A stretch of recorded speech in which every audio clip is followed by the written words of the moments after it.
지난주부터 공군 20 전투비행단 이해람 중사 사망 사건 관련 국내 성폭력 및 2차 피해 등의 진상규명을 위한 특별검사의 수사 결과를 발표하겠습니다.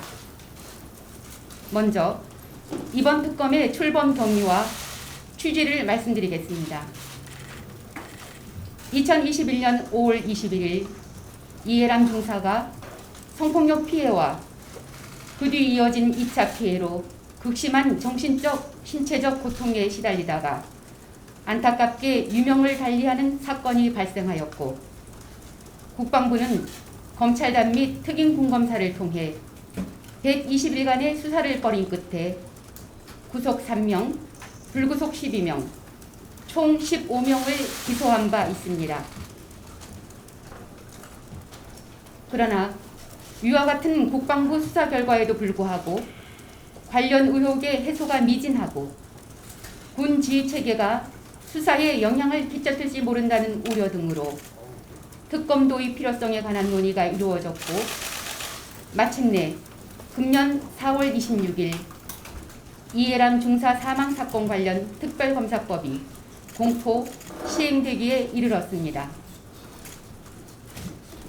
저는 지난 5월 16일 특별검사로 임명된 후 준비기간 20일 동안 특별검사보 3명, 파견검사 10명을 비롯하여 총 61명의 수사팀을 구성하여 6월 5일 수사를 개시하였습니다.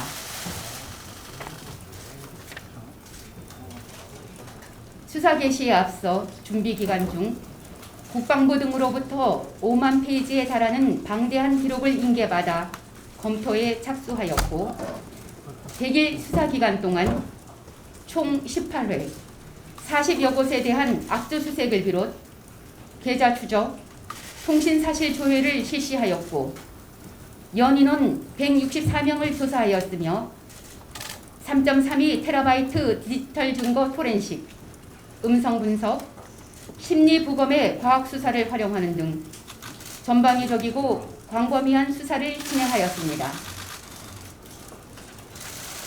그 결과 지난 8월 31일 공군 법무관 출신 변호사 1명을 구속 기소하고, 9월 9일 공군본부 법무실장 등 공군 장교 5명, 군무원 1명, 전 부사관 1명 등 7명을 불구속 기소하였습니다.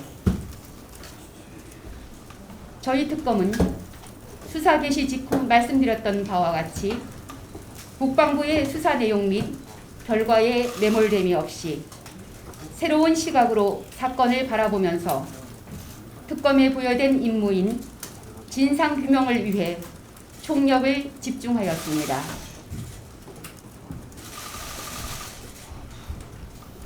그럼 지금부터 구체적인 수사 결과를 말씀드리겠습니다. 먼저 피해자 사망 전 2차 가해, 직무유기 등 피해자 소속 부대 상급자 및 수사 관계자 등의 범죄입니다.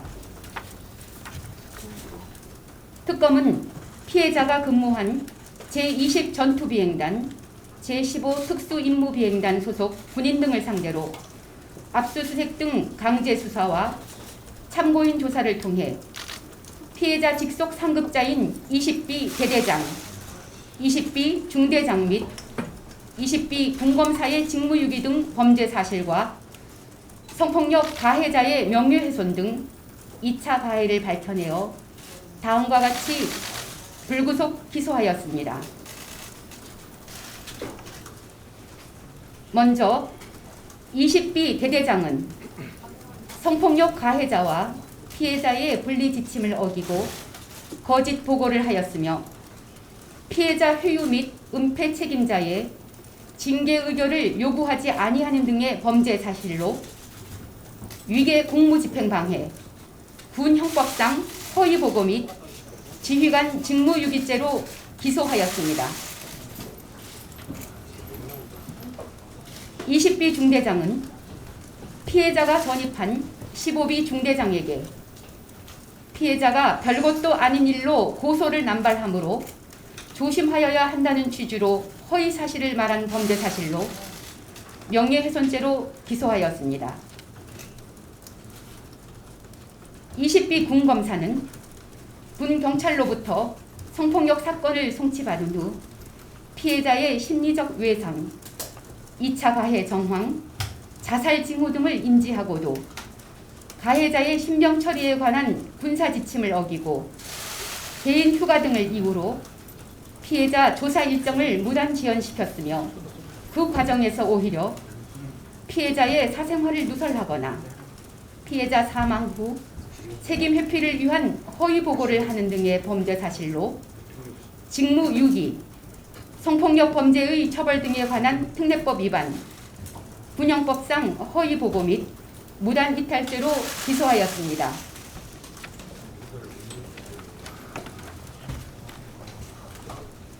성폭력 가해자인 전 부사관은 다른 군인들에게 자신이 강제로 피해자를 추행하지 않았음에도 마치 억울하게 고소당한 것처럼 허위 사실을 유포한 범죄 사실로 명예훼손죄로 기소하였습니다.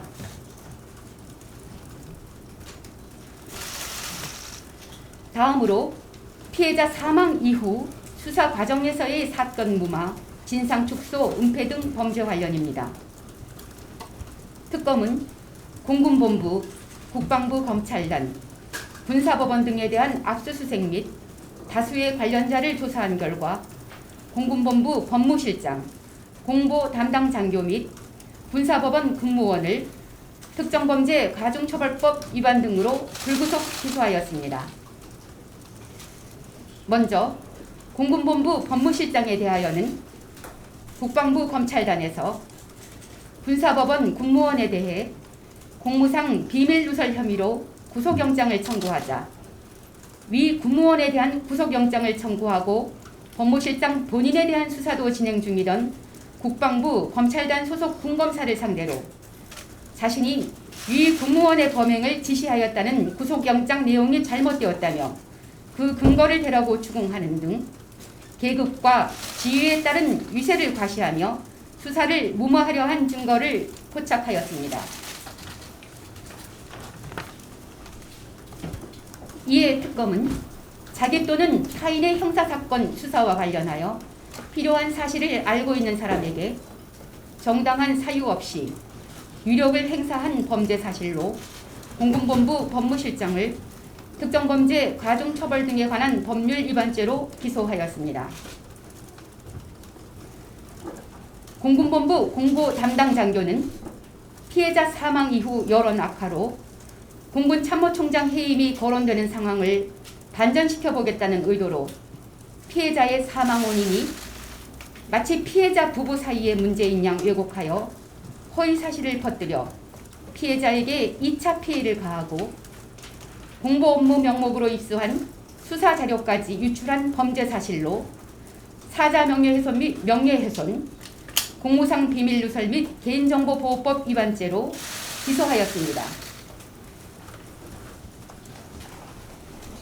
군사법원 군무원은 전 법무병과 고위 간부가 수용된 교도소를 알아봐 달라는 공군본부 법무실장의 요구를 받고 언제 어느 교도소로 이송 예정이라는 보안 수용 정보를 파악하여 전달하고 성폭력 가해자에 대한 구속 전 피의자 신문에 참여한 사람들의 인적 사항과 신문 내용 등을 공군본부 법무실장에게 누설한 범죄 사실로 공무상 비밀 누설 및 개인정보보호법 위반죄로 기소하였습니다.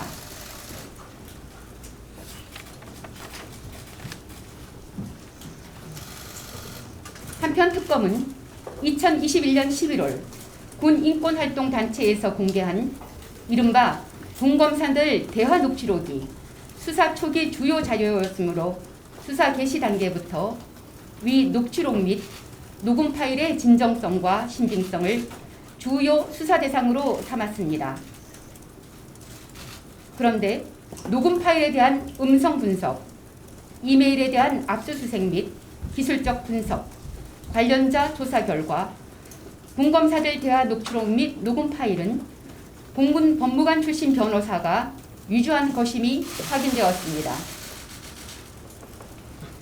해당 변호사의 이와 같은 범행은 자신이 법무관 시절 징계받은 데 대해 공군본부 법무실장에게 품은 개인적 원한이 그 동기임이 확인되었습니다. 특검은 위 변호사를 증거 위조, 위조 증거 사용, 사문서 위조 및 행사, 업무 방해죄로 긴급 체포한 후 구속 기소하였습니다.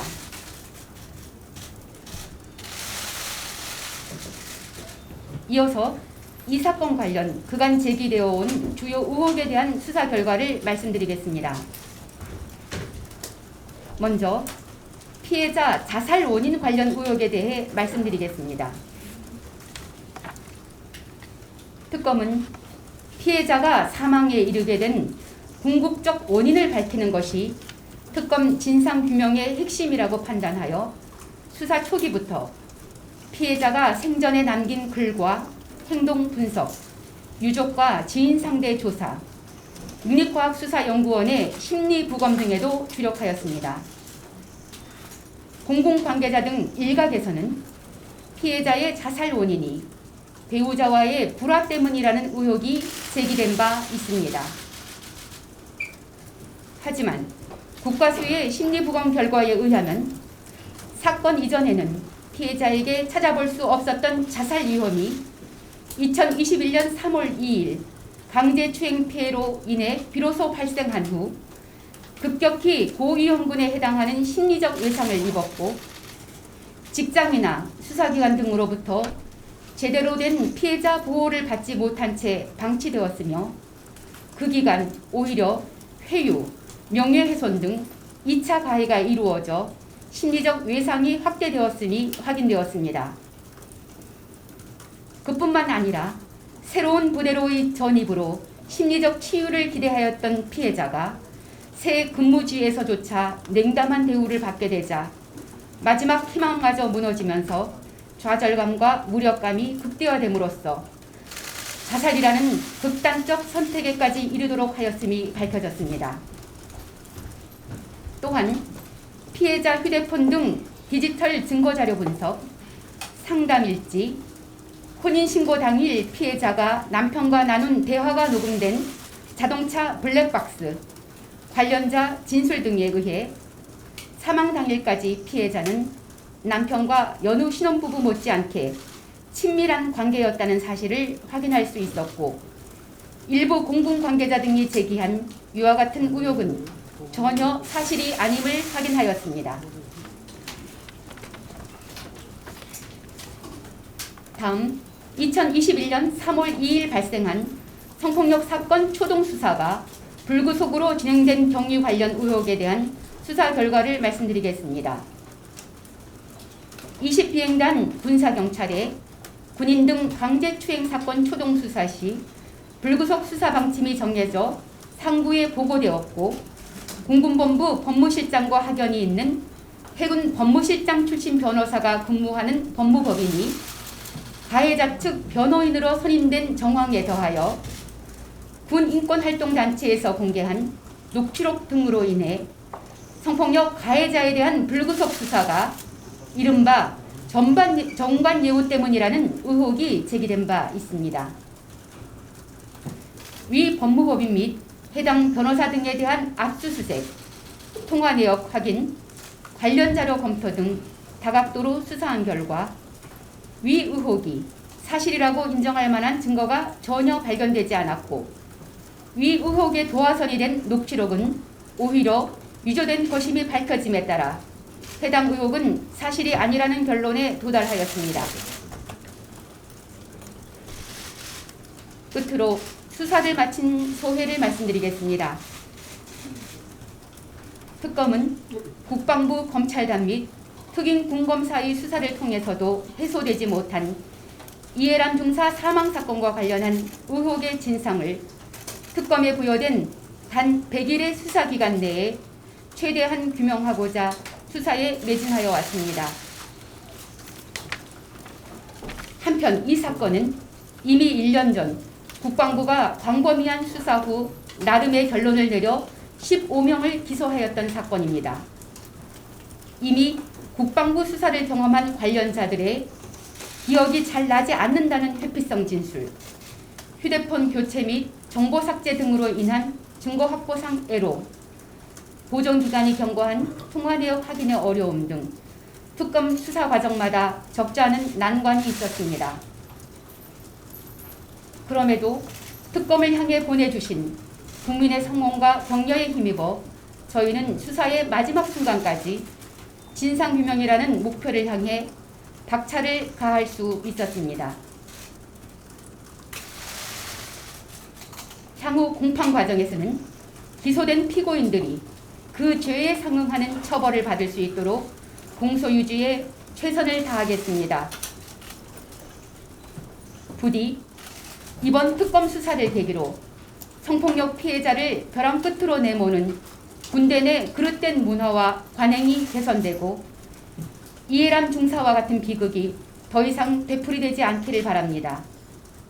23세 꽃다운 나이에 오랜 기간 품어왔던 군인의 꿈을 채 펴보지도 못하고 안타깝게 생을 마감한 이해람 중사의 명복을 빌고 영원한 안식을 기원하면서 수사 결과 발표를 마치고자 합니다. 경청해 주셔서 감사합니다.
여기 나오는 거예요?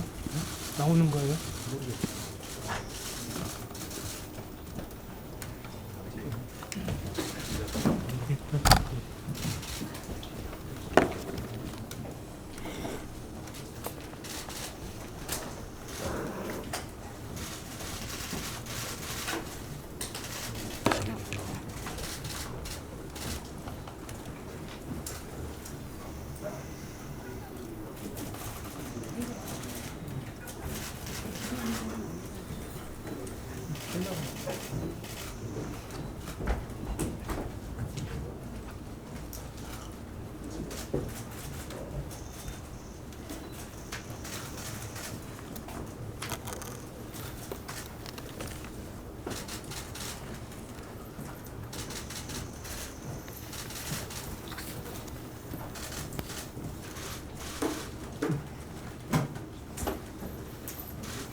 지금은 기자님들 질문을 받는 시간입니다. 질문 있으신 분은 말씀하시죠.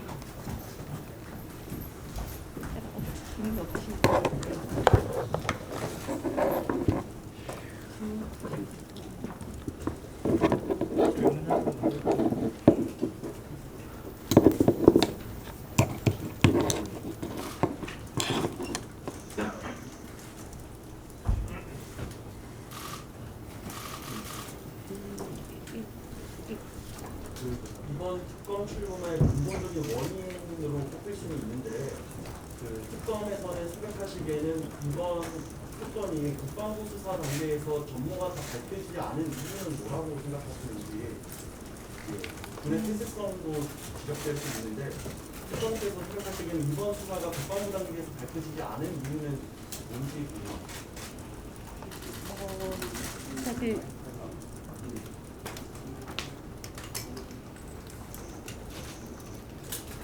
말씀드리면 되나요? 아, 네.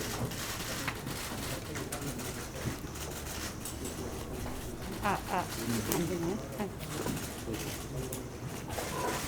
제가 말씀드렸지만 국방부 수사에서 사실은 상당 부분 15명에 대해서 구속 3명,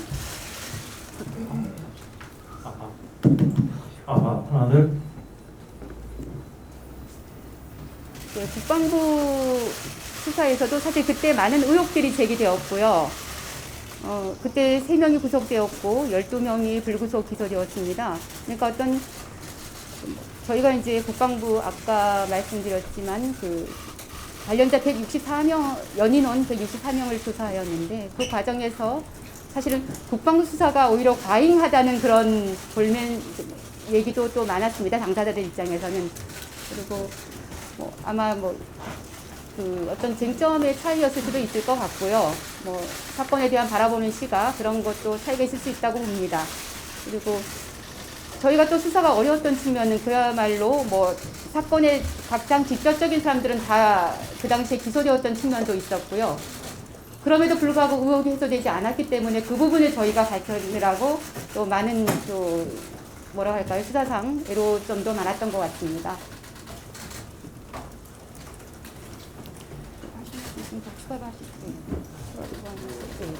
한 말씀 더 붙이자면은 국방부 수사 당시에도 사건 관계인이 소리가 안 들리니까 마이크를 틀어주는 거예요.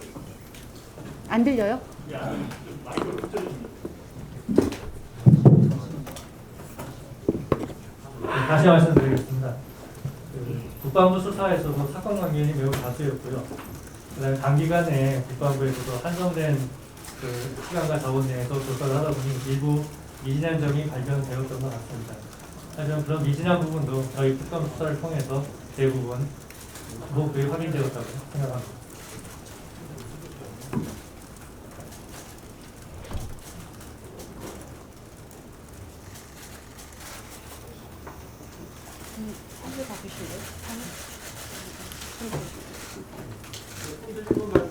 네. 예. 질문해 주시면 답변드리겠습니다. 이쪽이 먼저 하시죠. 전익수 실장이 당시 지휘라인 있으면서도 당시 사망 보고를 받고 아무 조치를 취하지 않았다는 의혹이 있었는데 수사 결과에서 그거에 대해서는 지문 유기가 제공될 수 있다고 보는데 그거에 대해서 지문 유기를 요구하지 않으신 이유가 뭔지 아니면 수사를 해보니 의혹이 사실이 아니었다고 보는 것인지 네, 얘기하시죠.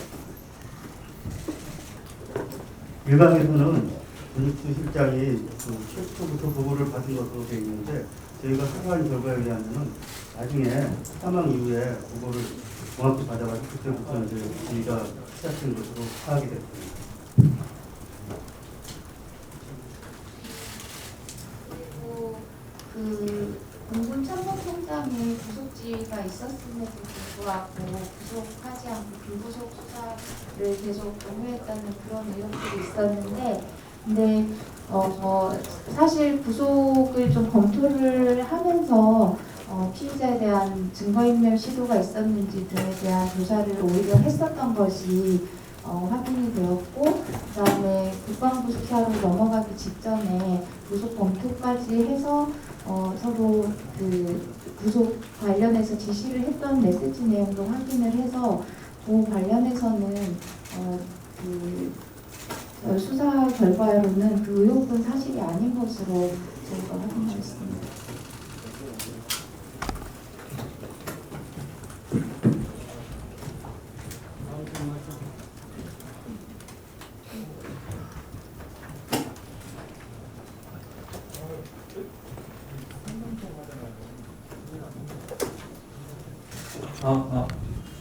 그 보도자료에도 그 유해량 중사가 제15비행단에 전입한 아카시케는 2차 가해를 겪었다고 나와 있는데 그 15비행단 부대 관계자들에 대한 기소는 이루어지지 않았더라고요. 15비행단 관계자들은 2차 가해를 하지 않았다고 판단하는 것인지 궁금합니다.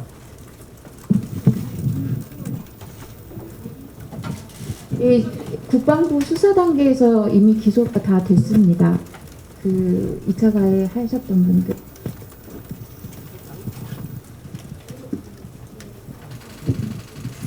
국방부는 20비보다는 15비 쪽에 그 사실 사망 바로 직전에 근접해 있다고 봐서인지 15비 관련자들이 많이 기소되었습니다.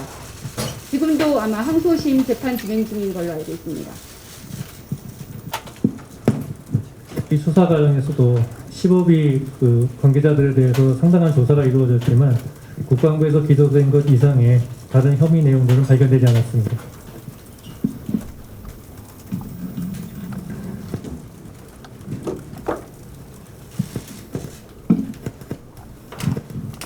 예, 지금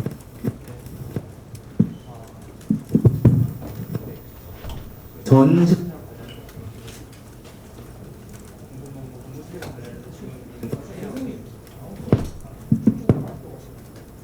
군 검사에게 구체적으로 뭐 항의를 한 자기 영장 내용에 대해서 항의를 한 구체적인 증거가 발견이 됐는데요. 지금 방금 전 실장 측에서 나온 해명에 따르면은 자기는 그냥 영장에 적시된 내용을 확인하는 차원에서 이런 식으로 답변을 한 것 같은데요.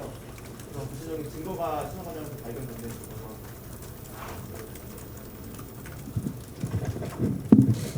수사 과정에서 그 부분에 대한 객관적인 증거가 발견되었습니다. 그래서 저희가 그걸 근거로 해서 기소를 했습니다. 뭐 녹음 파일이라든지 이런 거 확인하신 건가요? 예, 전화 녹음 내용이 있었습니다.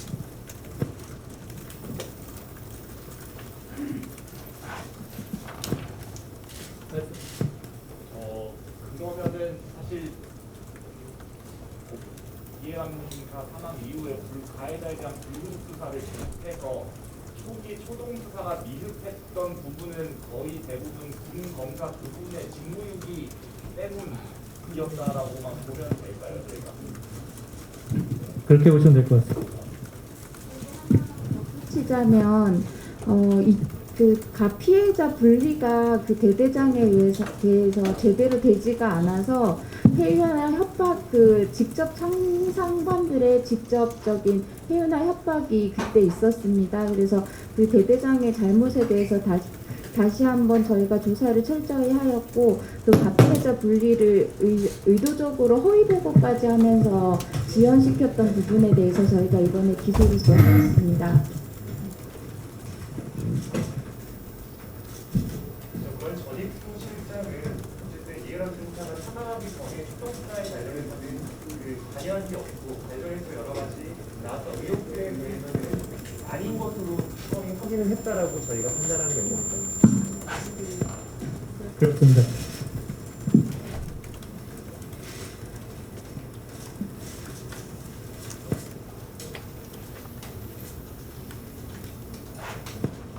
저 뒤에 기자님 말씀.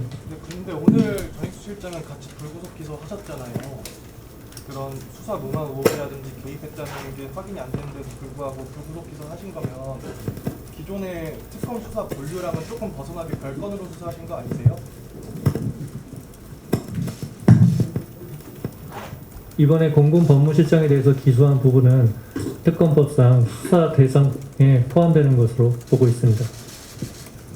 이게 또 어떤 의미가 있냐면 그 수사를 5월 31일자 기사가 난 이후에 국방부에서 갑자기 밤에 한밤중에 그 사건이 국방부로 이전이 됐습니다. 공군본부에서. 그래서 그런 와중에서 군무원이 지금 계속 구속 정보라던가 뭐 이런 정보들을 계속 넘기는 그런 행동들이 있었고요. 그 부분에 대해서 또 수사를 하니까 전익수 실장이 자기와 관련돼 있으니까 그 수사가 굉장히 부당하다면서 굉장히 어린 후배 검사에게 이제 그 부당 이렇게 위해를 가하는 그런 행동을 한 것이기 때문에 이 모든 게 사실은 별건이라기보다는 수사의 일환에서 수사를 방해하려는 그런 목적으로 이루어진 것이라고 판단하였습니다. 예. 이번에 구속된 변호사 범행 동기가 성명한 내용 전문가 추천을 받았다는 징계가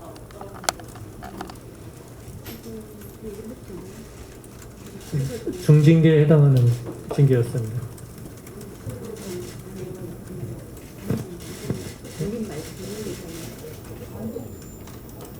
이거는 지금 그 본인 사건이 징계 사건이기 때문에 저희가 지금 여기서 말씀을 드려도 될지는 모르겠습니다. 그래서 저희가 추정적으로 징계라는 표현을 썼고요.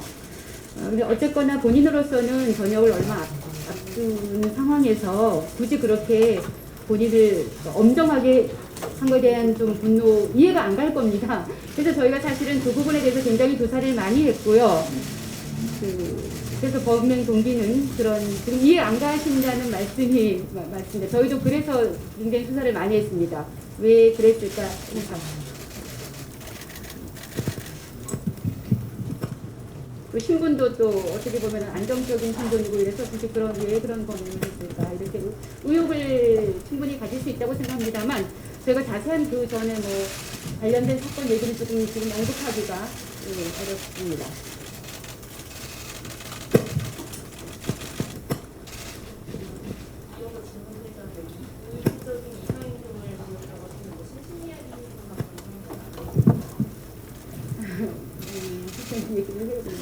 수영장에서 앞선 현장에 나가셨는데 수영장에서 의도적으로 건강 이상을 좀 보여보고 싶어 하시는 그런 행동을 보였습니다. 그래서 그런 부분이 확인이 돼서 등록도 드렸습니다. 그리고 저희 특검 수사 과정에서도 좀 이상 행동을 보여서 저희가 여러 가지 긴급체포 사유에 해당되어서 긴급체포하였고 곧바로 영장이 발부되었습니다.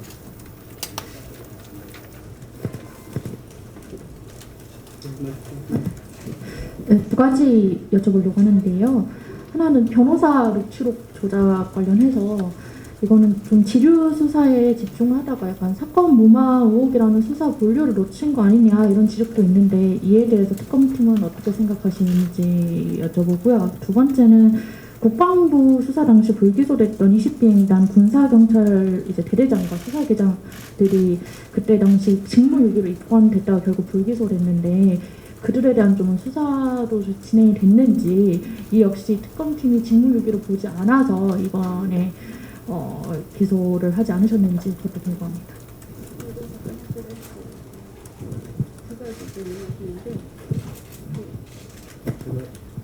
녹취록도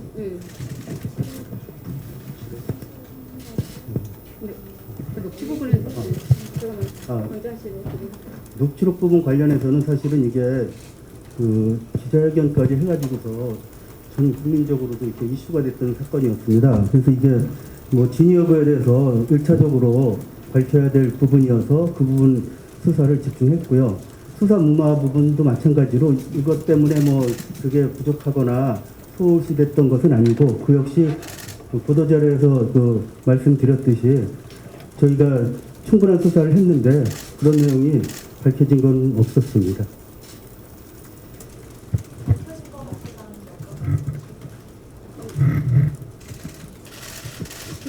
제가 부연 설명을 하면 사실 지금 아까 처음 말씀하신 것이 이 녹취록 수사가 이 저희 특검의 수사 범위냐는 의미신 건지 어떤 아니면 지역적인 거냐 생각하실 수가 있는데 이 특검의 출범 경위에 대한 그 과거의 쭉 경위를 보게 되면 사실은 이 녹취록 위조와 녹취 파일 이것이 굉장한 그 뭐라고 할까요? 트리거 같은 거였습니다.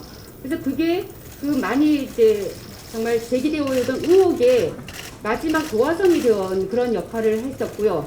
그 녹취록 내용에서 전 국민이 굉장히 그 뭐라고 할까요? 촉발이 된 거죠. 그래서 꼭 그것 때문은 아니지만 저희 특검이 출범하는데 많은 영향을 주었다고도 사실상 그런 영향을 주었다고도 보입니다. 그래서 처음에 저희가 특검 출범하기 전에 아마 수사 개시 무렵이었을 겁니다. 이 녹취록에 대해서 이 녹취록의 진위 여부에 대해서 벌써 많은 그 당사자들은 얘기가 있었고 어느 언론사에서도 이 부분에 대해서 저희가 수사 개시를 할 무렵에 특검이 이 부분을 밝혀야 된다라는 그런 논조로 얘기를 하셨던 것 같은데 그것 때문은 아니지만 이 녹취록의 진위 여부 관련자로 추정되는 분들을 조사하는 건 저희의 당연한 저희 수사 범위 내의 문제였고 모든 사람을 다 조사했습니다. 사실 164명을 연인원입니다. 물론 겹쳐서 여러 번 조사된 분도 있지만 164명을 조사하는 과정에서 저희가 조사 가능한 사람은 거의 다 조사했다고 볼 수 있습니다. 그리고 아까 말씀하신 경찰 단계의 그런 분들 예전에 그 국방부에서 소환이 됐던 분들은 뭐 다 최소한 한 번씩은 나오셨고 그 외의 사람들이 또 추가로 저희한테 나온 그런 상황입니다. 왜냐하면 국방부에서는 아마 80여 명 조사한 걸로 그때 보도자료 나왔던 걸로 알고 있습니다. 그래서 당연히 다 조사가 되었던 부분입니다. 그러니까 국방부에서 했다고 해서 그 부분들이 제재될 수도 없고 이 사건 전체가 다 관련이 되기 때문에 저희는 기존에 뭐 기소되었거나 국방부에서 15비 관련자들 저희 수사 때문에 다 그분의 기소 여부를 떠나가지고 다 조사를 할 수밖에 없었습니다. 몇 마디 덧붙여드리겠습니다. 그 녹취록과 관련된 그 위조됐다는 부분에 대한 저희 수사가 지뢰 부분에 대한 수사에 집중을 한 것은 아니고요. 오히려 그 수사모모나 은폐 의혹과 관련된 본류를 수사하기 위해서 그 녹취록의 진정성과 신빙성을 수사하다가 증거를 쫓아가다 보니 그러한 결과가 나타난다는 것뿐입니다. 저희 특검은 원래 이 진상규명에 그 임무가 부여됐던 수사 은폐, 무마, 회유 부분에 대해서 전방위적이고 광범위한 수사를 진행했습니다.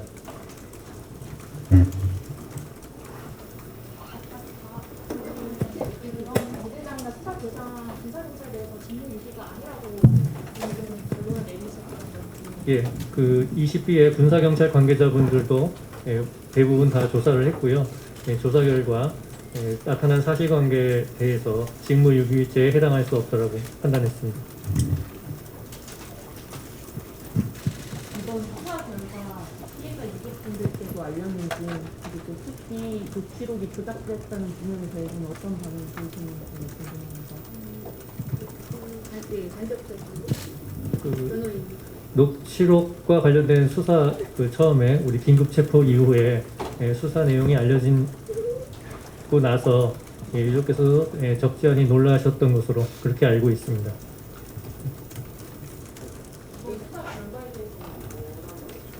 저희는 수사 결과는 지금 처음 발표하는 거기 때문에 그 전에 저희 수사 결과를 어디 얘기하는 것은 없습니다. 좀 오늘 이 장소가 처음입니다. 이번 센터는 녹취서가 조작된 거를 알고도 기자회견을 한 것이 있고요. 국민권센터 관계자에 대해서도 조사하셨는지. 예, 관련 시민단체 분들도 물론 조사를 했고요. 예, 그분들은 녹취록이 위조되거나 또 녹음 파일도 위조됐다는 사실을 알지 못했던 것으로 확인했습니다. 저희가 판단하기에는 적어도 기자회견 할 당시에는 몰랐던 것으로 여러 가지 정황이 있습니다. 그리고 저희에게 그런 이 녹취록이 위조된 그 정황에 대한 모든 이메일이나 이 녹음 파일 이런 걸 제공해 준 것도 인권센터 측이 저희 수사에 합의했던 부분이고 그 관련 부분을 저희가 그 전후에 그 제보자와의 주고간 메일 정확히 확인하기 위해서 이런 부분을 저희가 범위 차원에서 다 확인을 했는데 적어도 기자회견 할 당시에는 저희가 법적인 개념에서 알지는 못했던 것으로 그래서 그쪽을 위계에 의한 그 업무 방해의 피해자로 저희가 의율했습니다.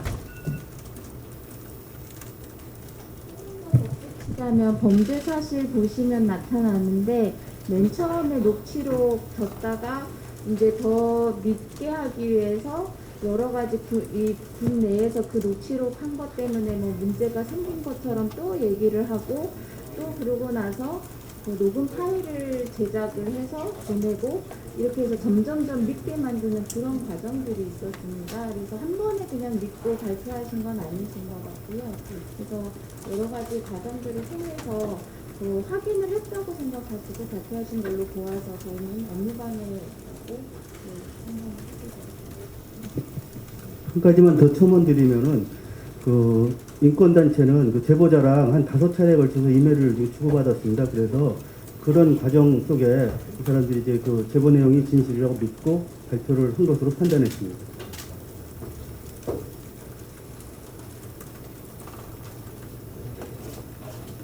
지금 처음에 녹취록만 가지고는 부족하다. 녹취록만 가지고는 이렇게 저희가 이제 뭐 공개하기에는 부족하다 얘기를 했거든요. 군인권 단체에서도 그렇게 얘기하니까 그 다음에 녹음 파일을 작출을 한 겁니다.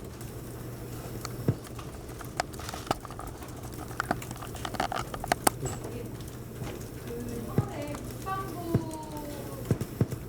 이범철 수사가 공지했다는 의혹이 많았는데 아까 이제 대답을 했지만 시간이나 자원의 문제나 뭐 여러 시각에 대한 차이가 있었고 뭐 군인검사도 기본에는 혼재이긴 하지만 사실은 어떤 특정인의 일탈이나 시간의 문제보다는 아무래도 이제 여론은 어떤 군 조직 내의 폐쇄성이나 뭐 이런 부분 때문에 부실했던 건 아니라는 것들이 있었습니다. 그런 거는 전혀 없었는지 그런 것도 영향이 있었다고 생각을 하시는지 말씀해 주세요. 이건 어려운데 그럴까요? 좀 어려운 부분인데 얘기하고. 국방부 검찰단과 특임 군검사 수사 당시에 의도적으로 사건을 축소하거나 은폐하는 그러한 사실들이 발견되지는 않았고 그런 증거도 찾을 수 없었습니다. 다만 그 상당 기간 그 여러 가지 광범위한 수사를 한 것은 사실이지만 저희들이 다시 국방부 수사 당시에 확보됐던 증거들을 다시 분석해보는 과정에서 일부 미진했던 일부 놓쳤던 부분들도 발견할 수 있었고 그 부분에 대한 수사를 통해서 이번에 그 불구속 기소나 불구속 기소가 이루어진 것으로 그렇게 생각하시면 될 것 같습니다.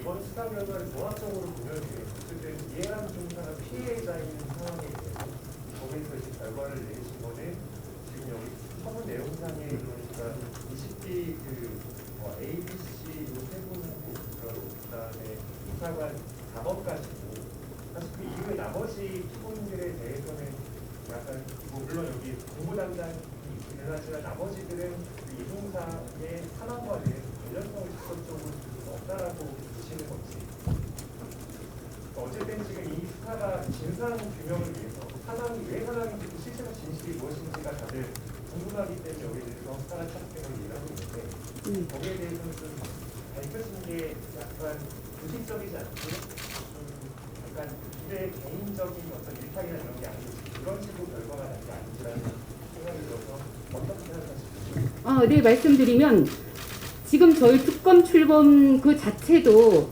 처음에 보면은 그랬습니다. 맨 처음에 그야말로 성폭력 사건이 발생했고요. 3월 2일 날 그냥 정상적인 프로세스대로 하면은 군 경찰이 조사를 하고 군 검사에게 왔고 그러는 와중에 이해람 중사가 극단적 선택을 했습니다. 그래서 사망을 하게 되었고요. 그때부터 이제 사건이 정말 뭐라 할까요? 굉장히 중대한 걸로 이제 당연히 알려지게 되었고 그 과정에서 공공본부가 이 사건을 수사를 하게 되었습니다. 하지만 이것만으로도 정말 제 식구 감싸기라고 생각해서 국방부로 이관이 되었고요. 국방부에서 수사를 계속했던 것이거든요. 국방부에서 수사를 해서 아까 말씀드린 것처럼 3명을 구속 기소, 12명을 불구속 기소해도 여전히 군 전체에 폐쇄적인 것 아니면 그 군 문화가 그대로 남아있는 데서 제대로 된 결정을 했을까 하는 국민적 의혹이 굉장히 많았습니다. 그것이 그 의혹이었고 그럼으로 인해서 여러 가지 아까 제가 처음에 특검 출범의 취지에서 말씀드린 것처럼 그런 경위로 특검이 출범하게 되었는데 저희 특검법, 이해람 중사에 대한 특검법에 보면은 수사 대상이 있습니다. 지금 기자님께서 말씀해 주신 그 내용이 저희는 진상규명인데 그 진상규명에서 수사 대상의 범위를 보면 사망 전에 성폭력 관련 불법 행위도 당연히 포함되지만 그 이후, 물론 사망 전, 사망 후를 통틀어서 국방부, 공군본부 모든 부분에 이 사건 은폐, 회유, 무마 이런 모든 것이 저희 특검의 수사 대상이었습니다. 그래서 이 부분은 당연히 저희가 수사를 해야 됐고요. 왜 이런가 하면 어떤 의미가 있는 것인가 하면 앞으로 이런 사건이 일어났을 때 이제 물론 이제 지금 이제 법이 바뀌어서 많은 사건들이 이제 일반 민간 법원을 이양됐습니다만 군에서 앞으로는 수사를 할 때 사건이 났고 수사를 할 때 적어도 은폐하면 이렇게 처벌을 받는다. 이런 경고의 메시지도 될 수가 있겠고요. 그런 군문화를 없애라고 해서 저희 특검법 대상이 그렇게 되어 있다고 봅니다. 그래서 이거는 저희 대상 범위가 아닌 것이 아니라 당연히 저희가 해야 될 부분이었습니다. 좀 하자면 일단 이해람 중사가 그 성폭력 사건이 있은 직후에 가해자 피해자 분리가 이루어지지가 않았습니다. 그런 과정에서 가해자가 그 영내에서 피해자랑 같이 있으면서 저희가 기소한 것처럼 허위 사실을 자기가 별거 아닌데 고소를 당했다 이렇게 허위 사실을 유포하고 주변 피해자의 직속 상관들이나 모든 사람들이 오히려 가해자를 두둔하는 상황을 만들고 그리고 너만 참으면 된다면서 회유하고 협박하고 이렇게 되면서 이중사가 굉장히 무력감에 빠지게 됐고 그래서 이제 좀 다른 데로 바꿔서 이제 그 15비로 이전을 했는데 그 와중에 또 요번에 기소한 내용과 같이 뭐 별거 아닌 걸로 고소를 한다 이렇게 허위 사실을 또 유포하게 되니까 15비에서 전부 이해람 중사에게 모두 싸늘한 시선을 보내고 그리고 이제 사망 직전에 차량에서 있었던 CCTV가 전부 다 확보가 돼서 저희가 직접 들어보니까 그 당시에 그 사람은 이제 국방부 수사 단계에서 기소가 됐습니다. 그래서 그 혼인신고 날인데도 이렇게 뭐 축복해주는 말을 하진 못할 망정 신고 방식으로 굉장히 한 부분에 대해서 너무나 슬퍼하고 울고 이랬던 장면들을 그 남편한테 그런 부분에 대해서 호소하고 이런 장면들이 확인을 할 수가 있었습니다. 그래서 그런 부분들 그리고 군검사를 저희가 또 기소를 한 이유가 이런 우울증과 우울감과 또 수사가 지연되는 데 대한 불안감 그리고 수사를 좀 빨리 해달라고 요청도 했고 또 자살 시도까지 했다는 거를 성고충 상담관을 통해서 전달을 했는데도 놀러 간다고 수사를 지연하는 바람에 그 수사 원래 받기로 한 날 사망했습니다. 그날이. 그래서 그런 부분도 있었고 또 사실 한과고 출신들이 지금 그 약간 이제 이게 의무공역 기간을 하다 보니까 또 마음대로 퇴직하지도 못하는 그런 부분들까지도 그런 부분들도 있었던 거 아닌가 하는 생각을 하게 됐었습니다. 저도 아까 질문하신 것이 이 사건의 뭔가 이렇게 조직적인 거가 아니냐 이렇게 질문을 기자님께서 해주셨는데 사실 어떻게 우리가 뭐 어떤 헌법적인 공범 개념에서 조직적으로 했다고는 볼 수 없으나 사실은 저희가 이 사건 수사를 진상규명을 위해서 수사를 하면서 느꼈던 그리고 저희가 늘 회의를 하면서 정말 안타까웠던 부분은 아직도 군에서는 지금 저희가 기소한 부분이 그 부분입니다.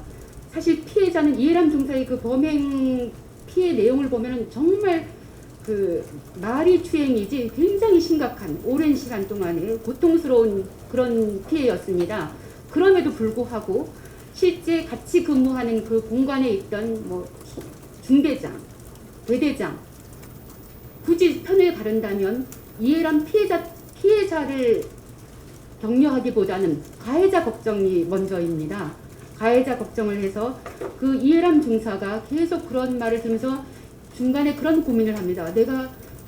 나 때문에 이게 시끄러워지는 거 아닌가? 피해자가 그런 걱정까지 하면서 죄책감까지 가져요.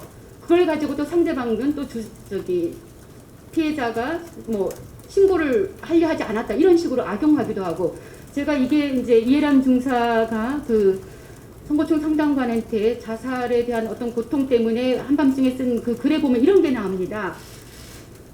제가 출근이라도 해서 일이 좀 바빠지면 나아질까 생각이 들어 복귀를 해야겠다고 마음을 먹었는데 사무실 선부님도 가해자 두둔하면서 빨간 줄 그으면 취업도 못한다 선처해달라는 말을 남자친구한테 했던 장면이 자꾸 머릿속에 반복되면서 이젠 복귀하겠다는 용기도 사라져 버렸어요. 제가 인생을 헛살아서 가해자나 챙기는구나 싶었어요. 왜냐하면 이해람 중사를 기준으로 보면은 다들 피해자 걱정보다는 가해자 걱정을 합니다. 그 정말 잘못된 문화인 거죠. 그런 거고 이런 상황에서 이해람 중사는 아까 한가고 얘기를 했습니다만 고등학교 과정이 본인의 전제로 그 고등학교를 졸업을 했고 계속 그 생활을 하면서 직업군인으로 생활할 사람이었습니다. 그런 사람에게 이런 피해가 있었고 그 후에 본인에 대해서 마치 이거를 그냥 너만 입 다물면 되는데 왜 문제 삼았냐는 식의 그 주변 사람들의 그런 시선, 이것이 정말 고통스러웠고요. 그래서 이제 다른 그 부대로 전출을 가게 됩니다. 그래서 이해람 중사는 그 저희가 쭉 메모 과정을 보면 이제는 새로운 곳에서 새로운 사람들과 이 과거를 잊고 살겠구나 했는데 아까 저희가 기소한 부분에 있는 그 20비 중대장이 15비에다가 연락을 합니다. 20비 얘기만 하면은 고소하려고 하니까 조심하라는 식으로요. 그랬던 15비 사람들은 이해람 중사를 보면서 이유는 모르겠습니다. 그런 게 쭉 퍼졌다고 저희는 보고 있는데요. 이해람 중사에 대해서 하나하나 그 어느 누구도 살갑게 대하지를 않습니다. 살가운 정도가 아니라 굉장히 냉담한 반응을 보이고 이해람 중사는 그날 혼인신고하라고 하는 그 연가 신청을 하면서 또 타박을 받습니다. 신고 방식에 대해서도. 그러니까 모든 것들이 이해람 중사를 정말 벼랑 끝으로 내모는 이런 과정. 이 모든 것이 사실은 저희가 생각하기에는 별것 아닌 걸로 보이겠지만 한 사람을 충분히 군대라는 그 폐쇄된 조직에서는 직업군인에 대해서 사망에 이르게 하는 충분한 그런 상황이 될 수 있고요. 저희가 이 과정에서 여러 가지 통계를 보면 오히려 병사보다 그 직업 부사관들의 자살률이 훨씬 높다고 합니다. 이 이유는 병은 그야말로 떠나면 난 다시 다른 사회로 갈 수 있으나 이 직업군인으로 있는 영원히 계속 봐야 되는 이 사람들의 경우는 더 이상 어디 갈 곳이 없는 거거든요. 이해람 중사도 그런 상황에서 이런 극단적인 상황에 이르렀다고 저희는 봅니다. 그래서 이게 처음에 의혹이 제기되었던 어떤 조직적인 상부에서부터 그런 건 아니더라도 저희는 이 사건은 굉장히 중요한 의미를 갖고 제가 마지막에 말씀드린 것처럼 군대 내에서 다시는 이런 일이 없어야 된다고 생각합니다. 그럼에도 불구하고 저희 특검 수사 중에도 아직 그 수사 결과는 저희가 알 수 없습니다만 또 유사한 사건이 발생한 것으로 알고 있습니다. 그래서 저희가 아까 질문하신 그 내용에 다시 답변을 드리면 저희가 중대장, 대대장, 20비에 대해서 군검사 이런 것은 모두 그간의 군대의 문화에 대해서 정말 개선해야 된다는 그런 의미에서 저희는 반드시 기소를 해야 된다고 생각을 했고 굉장히 큰 잘못이라고 저희는 판단을 했습니다. 오늘 발표가 나온 게 전익수 실장이 따로 입장을 했는데 자신이 군 검사에게 물어본 것은 자기가 지시한 것을 영향에 기재돼 있는지 물어본 거에 불구하고 그 당시 담당 검사도 육군 소속이라도 상하관계에 있지 않기 때문에 따라서 위력을 행사하는 말 자체가 말이 안 된다. 죄를 맞추기 위한 지시를 매우 유감을 표한다는 입장을 취했는데 혹시 이에 대해서 처음적 입장을 듣는 말씀하신 부분은 이제 군이 다르긴 합니다. 군검사는 육군 소속이고 그 공군 이제 법무실장에서 군은 다르긴 하지만 그래서 저희가 직권남용 권리행사 방해 이 부분으로 한 것이 아니고 특가법 위반으로 의뢰를 해가지고서 기소를 한 것입니다.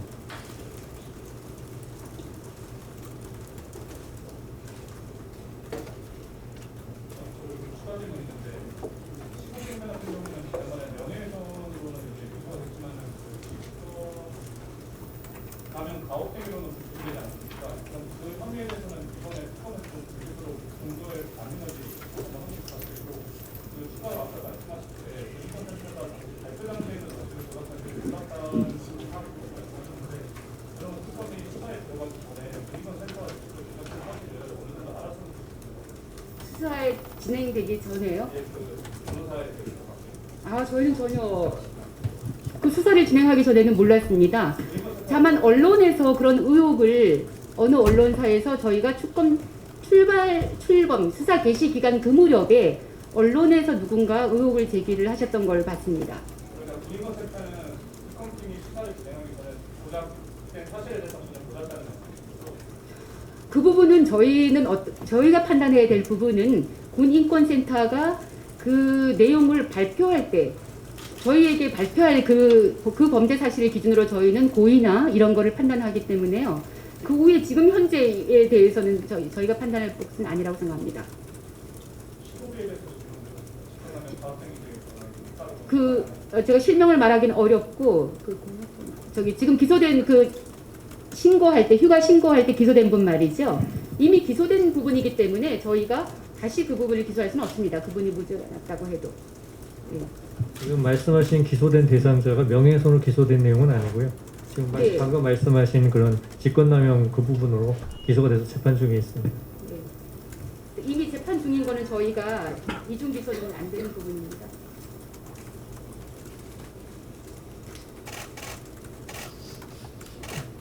그 자료를 보면은 공군 공보 담당 장교가 기자 3명에게 수사 관련 자료를 유포했다고 하는데 유족 측에서는 이 수사 자료를 받은 기자 중 1명이 유족 측에게 접촉을 해서 초반에 가정 불화가 있다는 것으로 알고 있다고 해서 유족 측이 초반에 제보에 많은 그런 공론화에 어려움을 겪었다고 얘기를 하고 계시는데요. 이 관련 기자들도 소환해서 조사를 하셨는지 아니면 이분 알고 계셨다면 이 기자 취재진 같은 경우에도 수사 자료를 유출받아서 유족에게 2차 가해를 한 걸로도 볼 수 있을 텐데 이 부분은 고려를 안 하셨는지.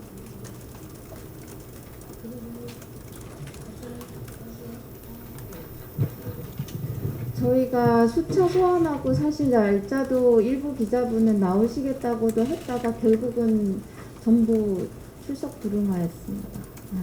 그래서 그 부분 수사는 더 이상 진행을 할 수가 없었습니다.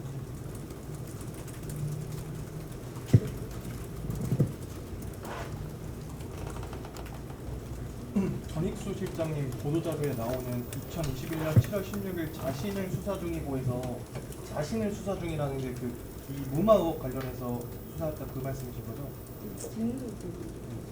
그리고 공무원분이 이분한테 직무유기요. 정정해 드려야 될 것 같아요. 거기서 그 수사 중이라는 건요. 예. 지금 위력의 상대방이 된 군검사가 공군법무 법무실장 본인에 대한 직무유기 부분에 대해서도 수사를 진행 중인 상황이었습니다. 직무유기란 게 어떤 이 건 말고 다른 건 직무유기가 그 당시 이해람 중사 관련돼서 직무유기가 문제돼서 수사 중에 있었던 상황이었습니다. 공무원분이 이 전 실장님한테 공무상 비밀조사 한 건 알겠는데 대법원 판례에 있는 공무상 비밀조사는 공범 처벌이 안 된다고 알고 있는데 그래서 특가법 이거 면담 강요 등으로 기소하신 것 같은데 면담 강요라는 게 구체적으로 어떤 혐의를 말씀하신 거예요? 자료에 기재해드린 바와 같이 자기 또는 타인의 형사사건과 관련하여 사실을 알고 있는 사람에게 위력을 행사한 그런 혐의를 적용하였습니다. 그게 범죄 면목상 면담 강요라는 혐의가 그건 건가요? 네. 예, 그거는 죄명이 그렇게 표시가 되어서 그렇습니다. 지금 기자분이 생각하신 게 아까 질문하신 게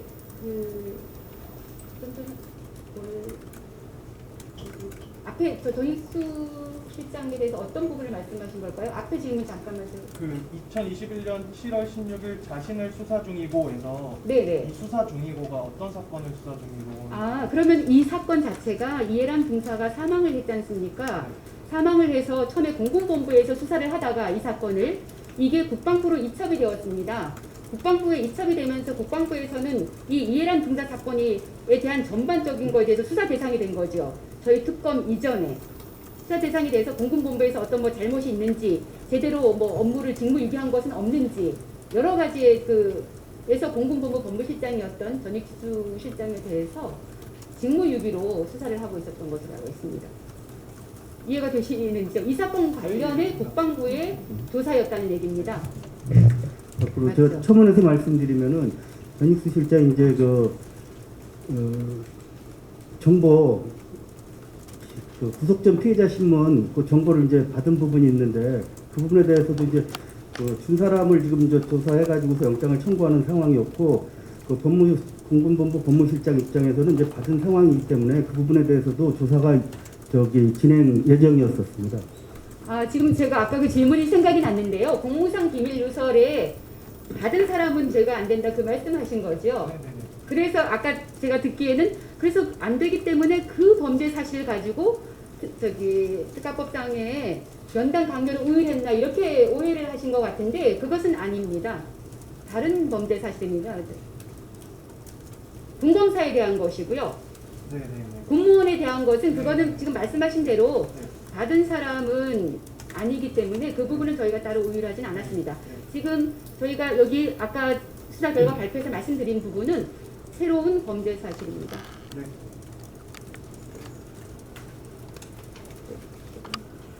네. 정리를 하시. 저기 한 분 정도만 더 질문 받고 이제 정리하겠습니다.